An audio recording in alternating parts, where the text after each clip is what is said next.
તમારા આજુબાજુ પાડોશી રહેતા હોય ને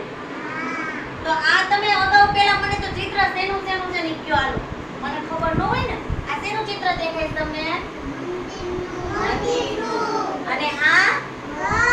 સરસ અને આ દવાખાનું અને આને શું કહેવાય હિસાબ ઘરે કહેવાય ઘર જેવું દેખાય છે તમે સાચા બરોબર હવે એ આજુબાજુ રહેતા હોય ત્યારે આપણે હોય દાખલા તરીકે આપણે આંગણવાડી છે તો અહીં બાજુમાં શું છે કથે તમારા અહીંયા આ નિશાન નહીં એની બાજુમાં શું છે દવાખાનું પછી આ સામે આપણે બહાર નીકળીએ ત્યારે સામે શું છે નિશાન છે ને કેમ તમારા પાડોશીમાં આજુબાજુ રહેતા હોય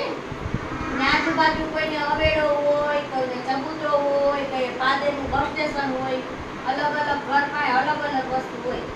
ભાર્ગવી તમારા ઘરની સામે શું છે ઘર પર કોનું તમારું બાજુમાં કોનું ઘર છે સામે શું છે દવાખાનું દવાખાનું છે શું છે સરસ ચાલો પૃથ્વી તમારા ઘરમાં શું છે તમે બધે રમો છે માં ક્યાં રમવા જાવ મેદાન છે ને મેદાન જેવી જગ્યા શું કહેવાય બાપા સીતારામની જગ્યા અલગ અલગ જગ્યા હોય ને આપણે પાડોશી હોય તો પાડોશીને રમવા જતા હોય ને એને મકાનમાં હોય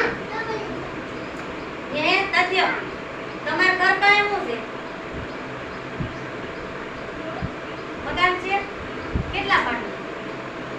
3 માળના જોઈ લે તમારા ઘર